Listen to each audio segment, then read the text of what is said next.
Bonjour à toutes et à tous et bienvenue sur Grand Lille TV. Nous sommes le mercredi 16 novembre, il est tout juste 7 h.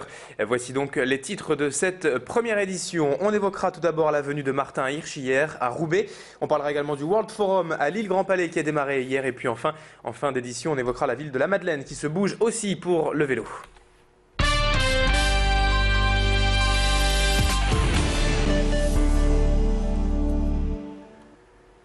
Mais avant de développer tous ces titres dans l'actualité, on s'intéresse tout d'abord à ce blog d'une Lilloise qui cartonne sur Internet depuis quelques mois. Anna a créé Dailymail au printemps dernier et elle reçoit aujourd'hui près de 120 000 visites quotidiennes. Avec ses petites poupées, Anna met en scène l'actualité de Barack Obama à Pippa Middleton, en passant par DSK ou la Coupe du Monde de rugby. Chaque poupée lui prend environ 8 heures de tricot et la mise en scène et les photos presque autant de temps. Elle s'inspire tout simplement de l'actualité et crée ensuite de petits décors pour faire vivre ses poupées. Des aventures que vous pouvez donc retrouver sur le blog Dailymail. Elodie Bernachon a rencontré Anna pour Grand Lille TV. Et je vous propose d'écouter ses explications de tout ce petit monde en laine. En fait, j'ai l'impression, avec les poupées, de recréer le monde réel, mais en laine et en miniature. Donc, en fait, le fait de les mettre en scène, de les cadrer serrés, on a l'impression qu'ils vivent dans un tout petit monde, comme s'il y avait un petit monde parallèle au nôtre, le même, mais en laine. Et on peut faire un petit peu tout ce qu'on veut aux personnages. On peut les mettre à peu près dans toutes les situations. Et c'est à partir de ce moment-là que ça devient drôle. Je vous le disais donc en titre de cette édition, Martin Hirsch était hier dans la métropole lilloise, à Roubaix plus précisément. L'ancien président d'Emmaüs et ancien haut-commissaire aux solidarités actives sous le gouvernement Fillon est venu animer une conférence débat et un séminaire sur le thème économie solidaire et insertion. Et ce, dans le cadre de l'Université populaire et citoyenne de Roubaix. Aujourd'hui président de l'agence du service civique, Martin Hirsch ne s'est pas rendu par hasard à Roubaix, l'une des villes françaises les plus pauvres et avec les plus grandes inégalités. Notre reporter a suivi pour nous cette journée et n'a pas manqué d'interroger Martin Hirsch à propos de cette annonce, notamment de Nicolas Sarkozy, hier de faire travailler 7 heures par semaine les allocataires du RSA. Je vous propose de l'écouter. Je connais beaucoup plus d'allocataires du RSA qui sont vus refermer les portes de l'emploi parce qu'ils voulaient bosser que de gens qui ont dit non à l'emploi. Quand on connaît un peu la situation des allocataires du RSA, leur problème est souvent plutôt d'être en fin de contrat de travail et que ça débouche sur rien. Donc pour moi les choses sont assez simples. Mieux vaut travailler 7 heures que travailler pas du tout, mais mieux vaut travailler à plein temps que de travailler à 7 heures.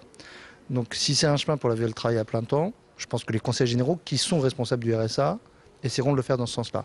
Si c'est prendre des contrats à plein temps pour les tronçonner en petites séries de 7 heures, ça sera moins bien. Hier après-midi, Éric Quiquet, le vice-président de la LMCU en charge des transports et du plan climat, et Pierre Radane, expert en politique énergétique, ont présenté le plan climat de l'agglomération. Les activités de la métropole lilloise émettent plus de 10 millions de tonnes de CO2 par an et participent donc grandement à l'augmentation de l'effet de serre.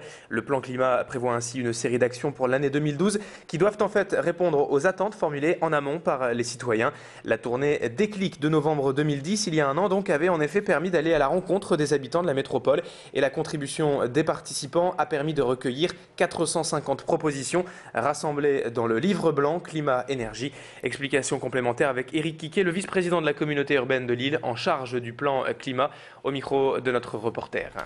L'objectif du livre blanc, c'est de recueillir l'avis des acteurs et des habitants sur comment eux, ils pensent agir pour réduire leurs émissions de gaz à effet de serre, ce qu'ils attendent des pouvoirs publics, des collectivités locales. Et nous, on va se servir de ce livre blanc pour arrêter notre politique. Dans le reste de l'actualité, le World Forum de Lille s'est donc ouvert hier à Lille Grand Palais pour 3 jours de rencontres et d'échanges entre les dirigeants des grandes sociétés mondiales avec comme thème pour cette 5e édition « Oser la richesse sous toutes ses formes et de manière responsable et partagée ». Le World Forum de Lille a l'ambition d'amener les entreprises à repenser leur modèle économique en étant à l'écoute de toutes leurs parties prenantes et de leur environnement. Ce rassemblement des grandes sociétés doit ainsi permettre de mettre en avant les actions exemplaires et en confrontant les expériences et les réussites lors de tables rondes et d'ateliers thématiques organisés par Philippe Vasseur, ancien ministre et également président de la Chambre de commerce et d'industrie de la région. Ce World Forum se tient donc jusque demain à Lille Grand Palais. Explication avec Philippe Vasseur.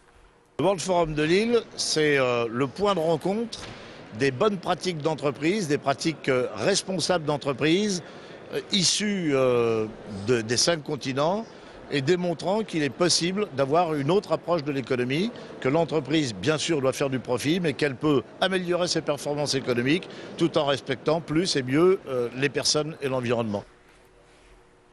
Allez, on termine maintenant ce journal avec cette initiative de la ville de La Madeleine pour encourager la pratique du vélo. Déjà heureuse d'avoir des bornes Vélil dans ses rues, la commune va plus loin depuis quelques temps et propose en fait de financer de moitié l'achat d'antivols en U. Ces antivols réputés les plus fiables et les plus sûrs coûtent tout de même près de 50 €. Et la moitié payée donc par la mairie doit permettre aux habitants de prendre plus facilement leur vélo sans crainte du vol. 62 personnes ont déjà bénéficié du système et la municipalité espère que cela va se généraliser à tous les cyclistes. Écoutez les explications de Sébastien Leprêtre, le maire de La Madeleine, au micro de Clément Carion.